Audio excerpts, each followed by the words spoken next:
Gary, good to see you. Thanks for making a bit of time to come and have a chat with me. I want to kick off by asking you about something that you said to me last time we spoke. You said the veterinary world is like the Wild West. I thought that was quite an interesting statement. Well, I mean, why do you say that? Okay, let me go back a little bit in time. As you see, I've got a little bit of grey hair. I was a main board director of Prudential, and previous to that, Save and Prosper, and been a sales director of Bupa. So going back a long time, Yeah, yeah. I remember the financial services world in the mid 80s. And anybody who has worked in that world in the mid 80s would know that it was a little bit like the Wild West. The FCA has very much cleaned up the whole way that the financial institutions work now. But when I fell into the veterinary industry, or the veterinary insurance claims industry, it took me back 30, gosh, hang on a second. Yeah, 40 years ago to when I likened the financial services world to the Wild West. And what it does mean is that there's some extraordinary opportunities to standardize, to clean things up, to move things along. But nevertheless, it was like being in a time machine, Paul. Yeah. No, sure. So what is it? I mean, let's just kick off with what you're trying to do then. I mean, what is it you're trying to achieve in the Wild West of the veterinary world? I mean, what is it you want to do? I mean, I take your point about, you know, that there are lots of opportunities. I mean, tell us what Yeah. you're looking to do. Well, I fell into this strange world about 4 years ago. I was actually trying to retire. I've been trying to retire a few times. I've owned a number of businesses. I've worked in large American enterprise software companies. And, I was about to hang my working hat up. And I was invited to work with Allianz in a company called Vet Envoy, which it's a strange company because it was a post box, or is a post box. It's closing down for any companies that aren't Allianz companies. But it's a post box. And it's a post box to move pet insurance claims electronically from the vet clinic Right. to the insurance company. Now, you may say, well, that sounds a bit old-fashioned. So I was going what? to say that. I mean, just, yeah. So what? Let me tell you, in the veterinary clinical and pet insurance and claims world, that's actually quite a unique and impactful situation to be able to send digital claims through to an insurance company, or digital pet claims. In many cases, they still come through in what I call bottle tops, bin lids, bits of sellotape. There is clinics out there that still put claims. They let them build up on a table, on a desk, until it gets to a certain height, I don't know, maybe 6 inches, 9 inches high, and they put them in a brown envelope and they post the whole lot off. And then the the insurance company has to, it goes through the post room. They're actually opening up envelopes, OCRing, and trying to move this on and make sense of what is an old-fashioned way of dealing with claims. So Vet Envoy had been around for a long time, since 2005, but in the latter years, Allianz bought it because one of its large companies was using it, Petplan, and it revolutionized the way that pet claims worked. But it was only the post box. So when the post arrived at the insurance company, it hadn't been opened, nothing had been done to it, nothing had been processed. So it was just the raw data. So the company that I run today in the UK, which is part of a Nordics group, partly owned by a Swedish company called Wisentic, and that's a name to conjure with. everywhere I go, I challenge people to say it properly. I don't even know whether I say it properly. And if you put 10 people around a table, you get 10 versions of what Wisentic, and it's crazy. However, what Wisentic does is takes that raw data and makes sense of it and standardizes it and puts it into a usable, verifiable, actionable position to be able to make a decision whether to pay, approve, decline, whether there's any fraudulent areas going on.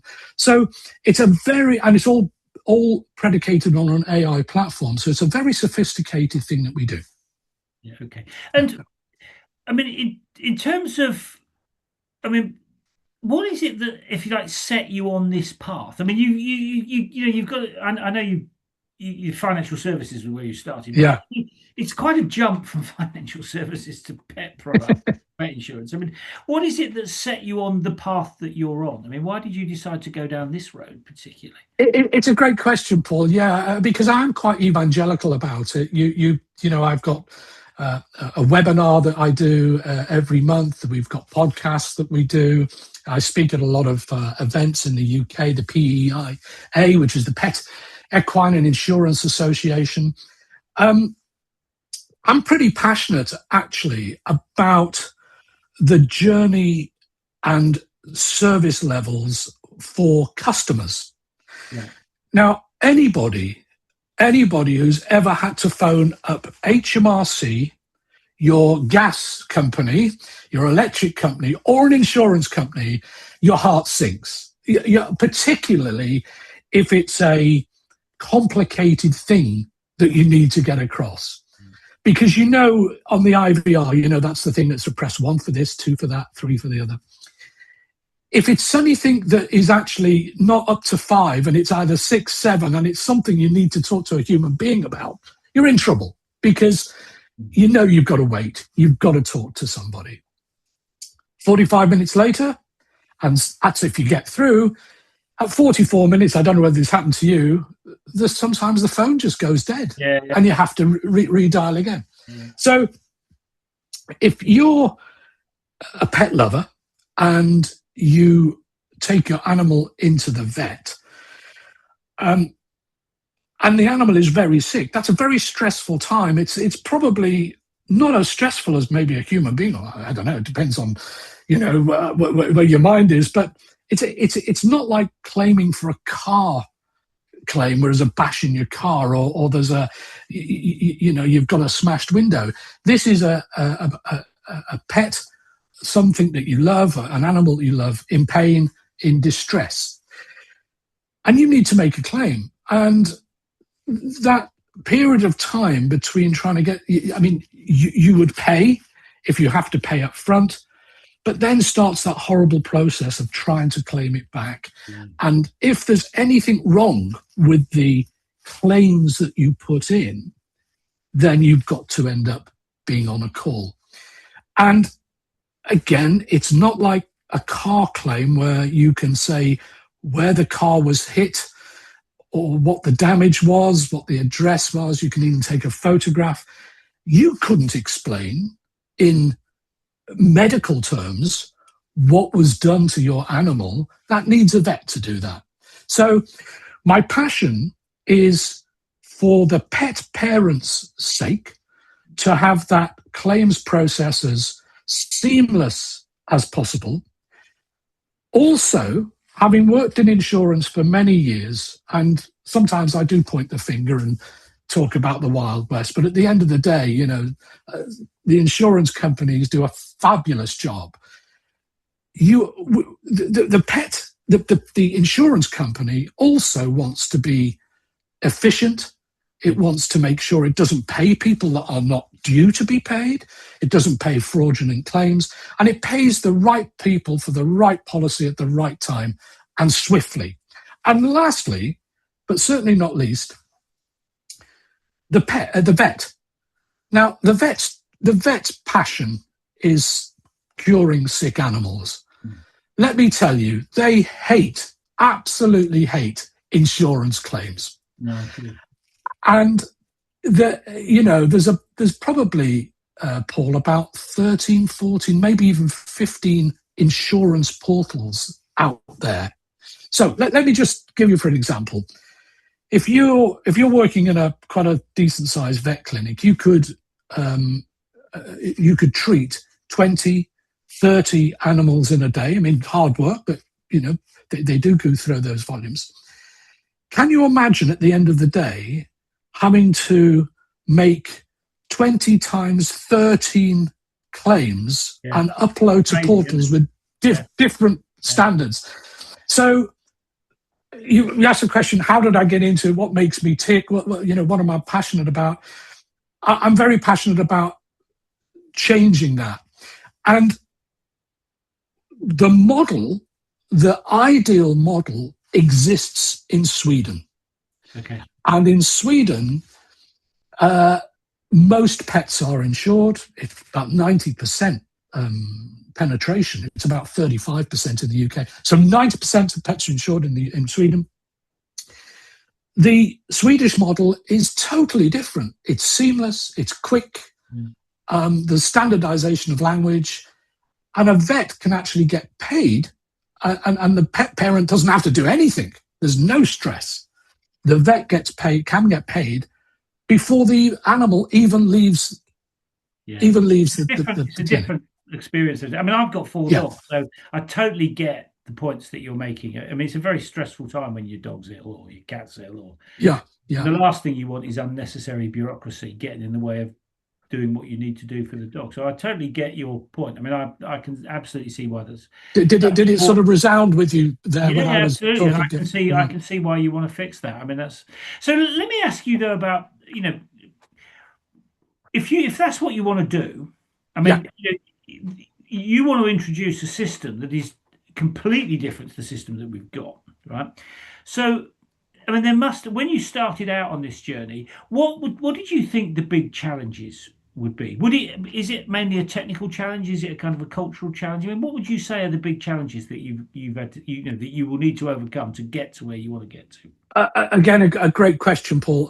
The challenges, I think there's 3 challenges actually. One is the technological challenge of integrating, getting your API with other APIs. There's 3 people in the marriage, really. You've got the insurance company, you've got the vet clinic who use what they call as a PMS or a PIMS, a practice management system, and you've got us. So, connecting those folks together, always fun. And if you ever had the joy of negotiating an API contract, you'll know what I'm saying. And I probably would look 10 years younger if I hadn't have gone down that route. But there we go. So that's the technological side of things. Yeah.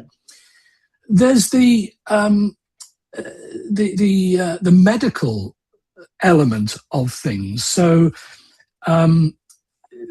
How to standardize language. So in Sweden and in the Nordics, there is a veterinary language. It's a bit like venin codes in the UK that standardize particular conditions and standardize particular things that go on. In the UK, we don't use venin codes widely for pet claims. They are used, but not specifically for pet claims. So what we are doing is working with a number of insurers, a number of pet groups to standardize the language that they use so that AI can recognize what. So, for example, there's 43 ways of determining a dog or a breed of dog. You would be amazed. There's 43 ways of categorizing it. It's crazy. So if the AI can recognize that episode that's been described by one vet in Truro or another vet in Plymouth is the same thing, then that starts to standardize without venin codes being used. And it makes life a lot easier for the vet, I guess. Absolutely. They can continue going about their normal business, doing it in the way they wanted to do. Make no mistake that veterinary handwriting is just as bad, if not worse, than doctors' handwriting. So there is an element at times of us having to contact the vet to see what the hell was that squiggle at the bottom of a page. But by and large, the accuracy is very, very good in terms of the AI recognizing, aha, that is a claim for this, and therefore that's covered, or it's not covered, or it's only partly covered. So there's the technological side, there's the standardization side, and last but not least, it's a cultural issue. Yeah. I've worked as I said, in insurance companies. I've also worked in the software business, and insurance companies in the UK can be very slow to react. The banks are different. The banks are a bit quicker because they had the shock with the 2005-2006 banking crisis, and that focused them very firmly on technology. But the insurance companies didn't have that same sort of shock to the system. So there is an element of education, an element of nobody wants to go first, Paul. Everybody stands back and says, well, we don't want to be a first adopter. I'm actually delighted that since we spoke a couple of weeks ago, we've now just brought our first major insurance company on board. So all of the rest will not be the first. And let me ask you about the cultural thing, because often people say it's the cultural shift that's the difficult thing to bring about. And working practices. I mean, I know the veterinary sector is kind of consolidating at the moment, but there's there's lots of relatively small vets. I mean, I know they're coming together. But which means that you've got multiple different cultures to deal with. I mean, how are you going to bring about that cultural shift? I mean, well, that's not an easy. It's not an easy thing to change. No, I know where you're coming from on that, and let me qualify that, because in the veterinary world, you've got two distinct type of vets. You've got the group vets, which are, as they suggest, you've got 6 group vets in the UK that are responsible for about 65% of all traffic. And then you've got 35%, which is about 2,500 to 3,000 independent clinics. Now, the group vets, traditionally, or not traditionally, but over the years, are owned by non-veterinary boards who have, by and large, invested in big tech to make them highly efficient. That's not to say the independents haven't, but they don't have the same spending power. They just don't have the same buying power.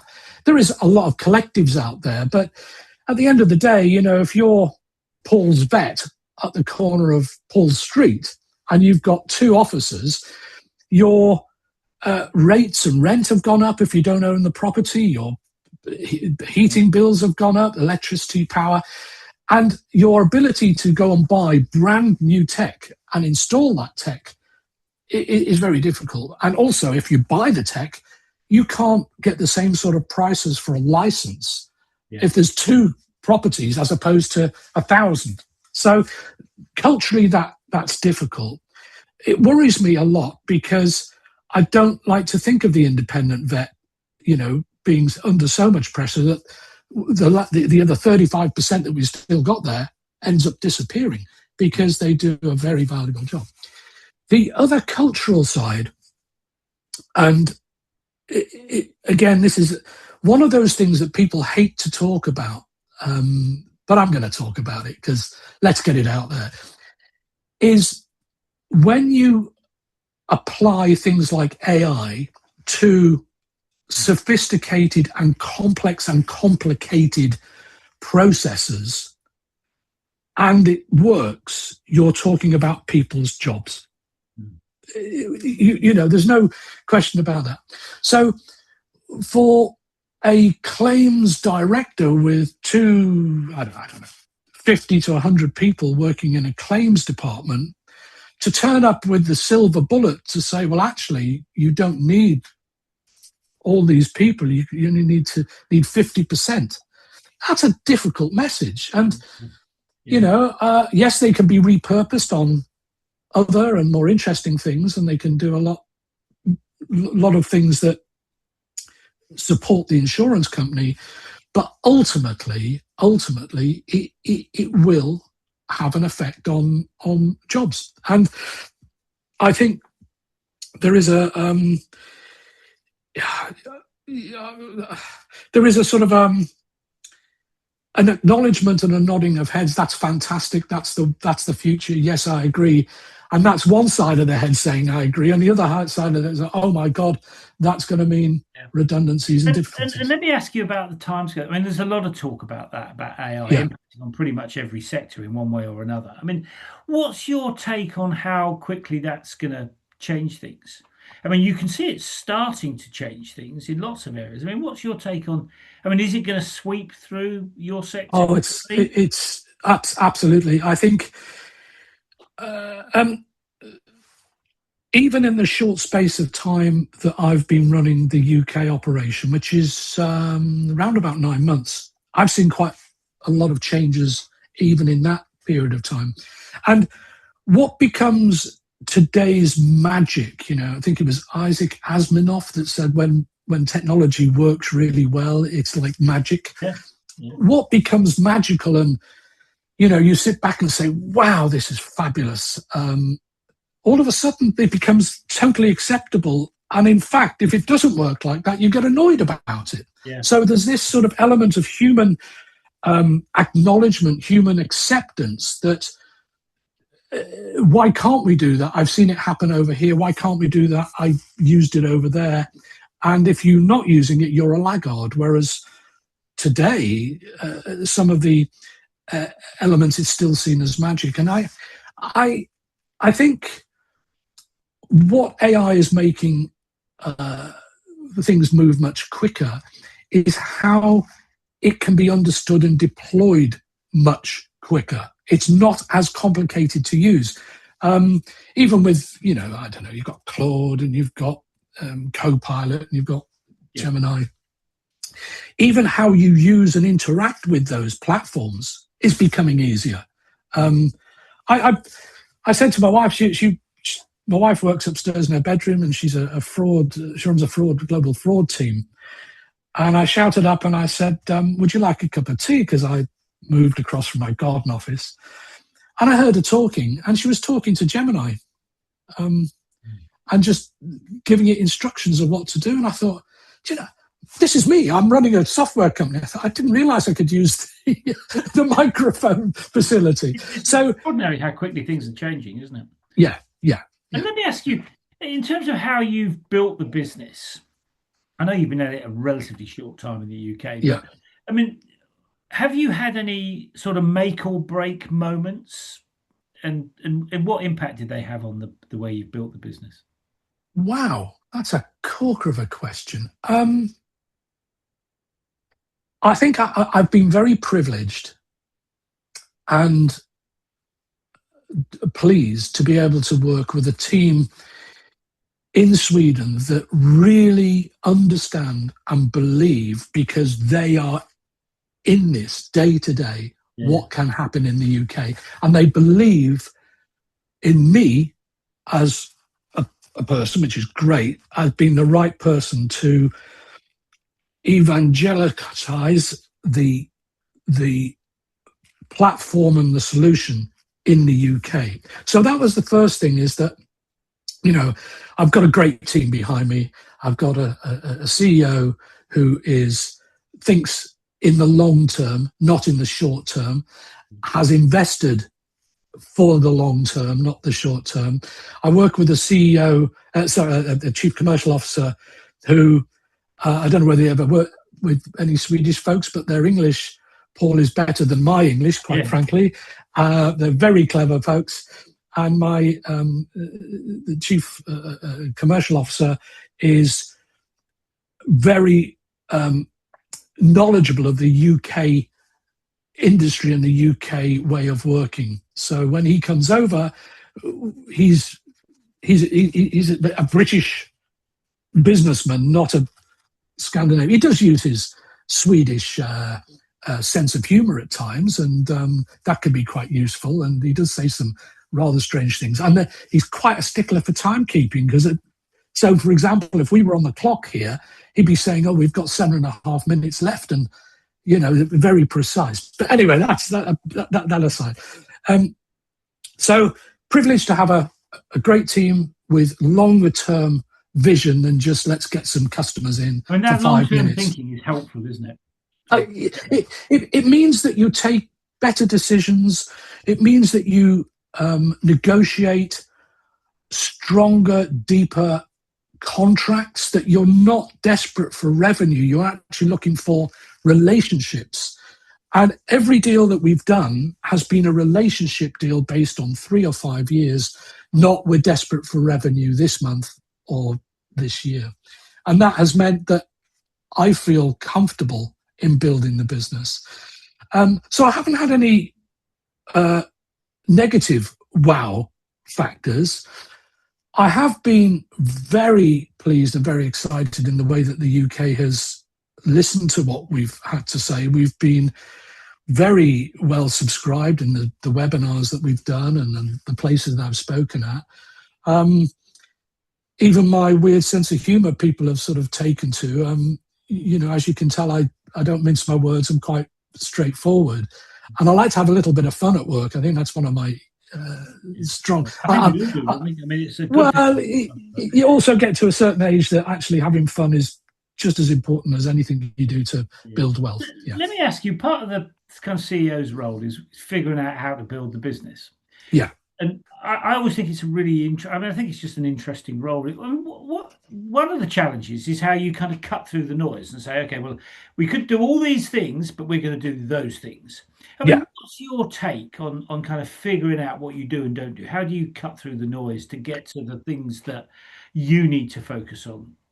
Okay. Well, I mean, having just talked about revenue being long term, sometimes revenue is a North Star. So, there would come a point that if we didn't get any customers in the next 5 years, it doesn't matter how good looking or how fun I am to be with, the Swedish team would say, we can't invest any more money. So, the monetary side is a North Star. It's something that is important for me to focus on.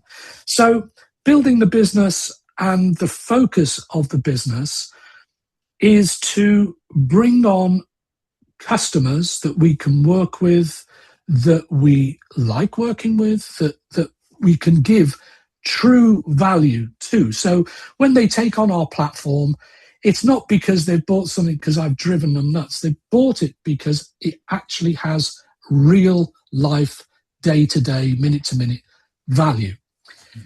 I think one of the nice things about building a business from scratch, Paul, is actually being able to work with people that you really like. And I think humans are like that. We gravitate to people that we like. I think the other side of it is that the building of the business has got to be in bite-sized chunks. So promising anything that we can't deliver can ruin your reputation overnight. So we've tended to be a little bit conservative in what we offer. So we talk about entering into our platform at a very basic core way and moving on with all the things, wonderful things that we do with, fraud behaviors management, and trends and all of that stuff. Let me ask you another sort of related sort of question, really. One of the other things that's interesting, particularly at the moment, is the levels of uncertainty that are around. I mean, geopolitically, there's all this stuff going on.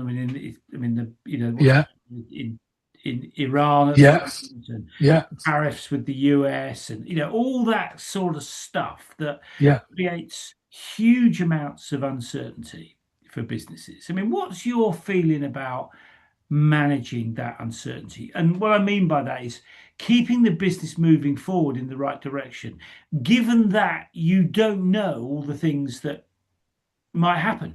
That, because Yeah, there's so much yeah, uncertainty around that could affect your clients. It could affect the other companies that you're yeah, working with. I mean, yeah. it's a tremendously uncertain time. And what's your feeling about that agenda, that issue?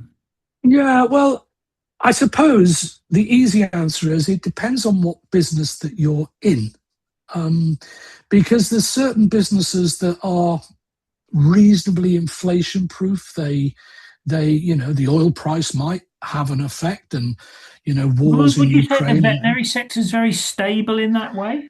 I would say it was, yes, Right. because the ownership of animals. I mean, COVID did have a Yeah. major impact, but it had a major impact in terms of the volume of animals that came into being.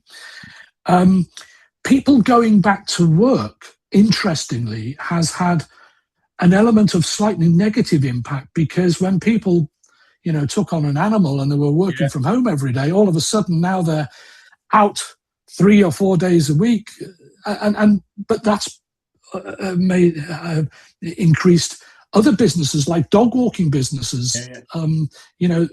Those didn't really exist before to a degree. Now they're very important because animals need exercise. So if there's lots of animals and lots of loving parents, animals get sick. Therefore, there is always work to be done and care to be given. I think if you were in the fuel cell business, uh, It's probably more I, I don't. uncertain. I don't think I could be able Yeah. to sleep at night, because Yeah. you wake up one day and somebody brings out a hydrogen fuel cell and you've been working on, Yeah. a solid state. So who I knows? mean, once those animals aren't going to change, they're always going to need help, aren't they? Yeah, that's right. That's right. Yeah, Let me ask you about the things that you've learned from the journey that you've been on. I mean, yeah. what would you say are the factors that have made the business successful? If you look at what's been happening over the last 9 months, year, Okay. I mean, what are the factors that have made it a success? I would put at the top of the tree so far is tenacity, Right. because I run this, albeit on my own, in terms of there's no other human beings in my office. I'm not alone. Mm. I work from home, but not alone. Um, but having tenacity about keeping the dream, keeping the passion in there, even when people are saying no, or they can't meet you, or something has pushed a very important decision scenario off track. We've had a number of things this year that we've had people say yes, no problem, and then we've found that the company that we're dealing with has been bought by another company, and all of a sudden we've had to renegotiate all over again. So I think the number one is tenacity. I think the second thing is having a great team around you who recognize when you're, you know, in that, not struggling, but in that phase, that meeting face to face regularly is really important. My dear wife meets less people in her job face to face, and they're based in the UK, than I do with my Swedish counterparts. And I think that's so wrong. It's not good for you to be sat on your own for weeks and weeks on end. It really isn't. So having that human contact is really important. I think being out there in the industry, and I'm a great believer in this, is that I was a founder member, and I am a founder member of the PEIA. I mentioned it before, the Pet and Equine Insurance Association. Started off with 6 of us having a rant about the prices of insurance policies. It's now got over 50 members. It's a big organisation. It's well-heeled. Wow. It's taken on a life of its own. It's got a very good name for being potentially quite a mover and shaker in the veterinary industry to change policy. So I think it's about being part of the industry that you're in, knowing who the people are, knowing what's going on, reading the press, being interested all the time. And that curiosity, I mean, you've probably heard this many times from CEOs that you've interviewed. It's the curiosity that's so important. No, you're absolutely right. I mean, that curiosity is the thing that keeps businesses moving forward, in my view. So I think it's a really well made point. Let me ask you about mistakes, getting things wrong. I mean, I think there are two types of people in the world. There are people that make mistakes and people that pretend they don't. Right? I mean, everybody makes mistakes, and CEOs. I mean, it's almost impossible not to screw things up and down again. I mean, what's your take on that experience of getting things wrong, and what impact has that had on you and on the business? Wow. Well, you're absolutely right. We all screw up. And I think sometimes it's the level of screw up that determines the amount of stress. Because, a small screw up, you put it down. I mean, I have lots of senior moments. You and me both. Yeah, I mean, it's and sometimes they're quite funny. I've booked people in and gone all the way to London only to find that I've actually got the wrong date or the wrong time. It happens, because you're working at such a speed. I think for me, when I screw up, and it's a big screw up, I find it really important to tell my stakeholders, the people who are impacted by that, really, really quickly. Because, when you make a mistake and it impacts just you, then you can go and beat yourself up. That's fine. But when it impacts others, you've got a moral obligation. And sometimes, if you have got the right team, they will understand and also empathize. Maybe not sympathy. You're not after sympathy, but empathize on the basis that, by the grace of God go I. They will have made the same mistakes. Part of life. Really. Let me ask you about if you were starting again, if you were to go back to square one. I mean, is there anything that you would do differently, knowing what you know now? I would. Wow. It sounds a little immodest and it sounds a little bit big-headed. I don't mean it to be, but I'm very happy in where we've got to so far. I would like things to have happened a little quicker. I have to be honest. I think every CEO would say that. I wouldn't be the person that anybody would want to work with unless I was impatient. I would probably put a little bit more time into keeping fitter and being a little strong. Why do you say that? Well, I think, again, when you work on your own from home, and a lot of CEOs do, particularly in the tech world. I mean, that's one of the things that appeal. You can be in Barbados on your laptop. You do tend to overwork. I can be sitting in front of my screen for 8 hours a day and sometimes think, oh, I should have had lunch, and oh, it's a beautiful day, I should have gone for a walk. So I think, note to self, I would probably want to, and maybe this year, just have a tighter regime in terms of walk every day, get to the gym 3 days a week. Sounds great until you try and put it into practice, but if I can do half of it, then because it's actually it's good for the company. It's good for the company because I'm more efficient when I'm fitter and healthy. Yeah. Yeah, no, absolutely. I mean, I absolutely agree with you there. I mean, I've got some dogs, and one of the good things I have to do every day is take them out for a walk twice. Yeah. So Yeah. we go out for a walk for 45 minutes in the morning and 45 minutes in the afternoon, and it's actually very good for you. I mean, Yeah. I really like it. I mean, I probably wouldn't do it if I didn't have dogs, but I do it because I have dogs, and I definitely benefit from it, getting out in the fresh air and reflecting on what I've been doing in the morning or whatever. I mean, it's a really, Yeah. really good thing to do that. It Whether you is. want It to is. pump hard in a gym or go for a Yeah. run or whatever is a bit irrelevant. It's the taking the time out. So I totally agree. Yeah. And of Yeah. course, being a CEO, it's a tough gig, isn't it? So you need to preserve your own energy, I think. Well, It- I think, I mean, one thing that I have found, and I was talking to somebody about this the other day, is that it's not just the physical side, it's the mental side. And if I've got a really difficult meeting, a negotiation, something that's really meaningful for me and the company, I always try and book it for when I've either just been to the gym or just come back from a walk, Mm. because your mental state is a lot fresher, cleaner, your head's a lot, you're thinking quicker, thinking better. So, I mean, for example, today I went out for a walk at lunchtime knowing that we were going to have a chat this afternoon.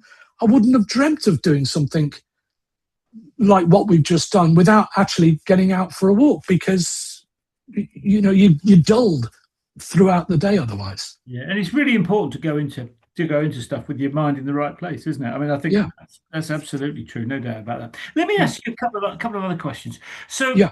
um, have there been, and this perhaps goes back beyond the business that you're running now, but have there been any kind of moments, critical moments, if you like, that have shaped you as a CEO? Oh gosh, I need to pick one. Let's have a look. Yeah, I do. One of the most significant things that happened was I had a very successful business. I had businesses for about 13 years in the print and design arena. And I had a customer that grew and grew and grew to the point where they were starting to move across being 50% of my revenue. Right. And, Big cut. you know, big customer, they went from being, I don't know, 10% to 20, 30. And my business started to grow with it. And I was buying more machinery. Took on more staff. So my fixed costs were going up. And some of the amounts were quite significant for a small business, millions of pounds. And they announced that they wanted to move from 30 days payment to 60 days payment and then to 90 days payment. So all of a sudden, Yeah, your cash that flow. cash flow was shifted out. I was buying raw materials. I was having all these maintenance agreements. And I went to my bank and I said, look, this company, they've floated on the AIM market. They've got a very, very good share price. The share price just went sky high. They were valued at tens of millions, 50, 60 million. So no small organization. What could you do? And they said, well, we'll offer you invoice factoring, which I wasn't very comfortable about. And they said they wanted to do it across the whole company. And I said, well, I don't want that. I just want to do it for this one business. So they allowed this difference in policy to work for me. And everything got back onto an even keel, and the turnover kept going up and my cash flow was great. Okay, I know I was paying probably 3-4% for the privilege of falling down the cash, but hey, I was making good money. One Tuesday wet afternoon, I got a phone call from my bank manager. And he said, Gary, are you sitting down? I said, why? I don't like the sound of this.